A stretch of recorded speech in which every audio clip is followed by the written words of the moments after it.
pour la gestion du cerf, on insiste sur l'importance de la rigueur de l'hiver parce que c'est ce qui fait fluctuer en grande partie les populations de cerfs au Québec, là. Mais étant donné qu'ils sont très adaptables, bien, un hiver où est-ce qu'on va peut-être avoir 30 % de mortalité à cause des conditions rigoureuses, bien, ça veut prendre 1 ou 2 ans avant de se rétablir, là. Le cerf, il accumule des réserves pendant l'été jusqu'à l'automne, là.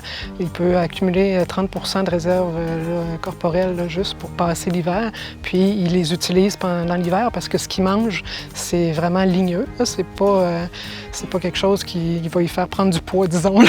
Ça lui permet de se maintenir. Puis c'est vraiment ses réserves que si l'hiver est difficile, il va être capable de se rendre au printemps puis être encore en bonnes conditions à la fin de l'hiver.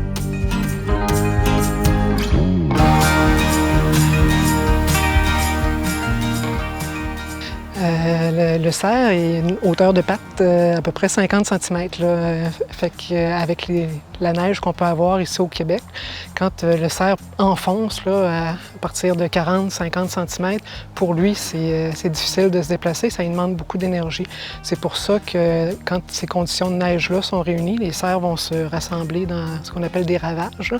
Ils vont être en groupe dans des milieux qui sont plus résineux, entre autres, là, pour couper un peu les chutes de neige. Il va y avoir moins de neige au sol, puis ça va couper aussi le vent, ça va être un peu moins froid.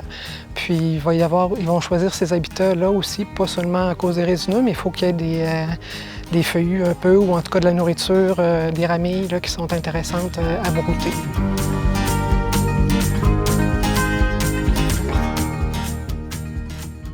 Puis ça, c'est très important. En hiver, il va vraiment maximiser les comportements pour perdre le moins d'énergie possible. Fait que les journées où il fait très, très froid, là, où normalement, s'il n'avait pas fait froid, il serait parti s'alimenter, ça se peut qu'il reste couché toute la journée à pas s'alimenter. Il va attendre des conditions plus propices parce que là, il va perdre trop d'énergie par rapport à ce qu'il est capable d'aller chercher là, en allant s'alimenter. Puis il y a une fourrure vraiment bien adaptée, là. Il y a un poil de bourre qu'on appelle, un peu comme les chats ou les chiens. C'est le poil qui est très épais, très dense, proche du corps, là.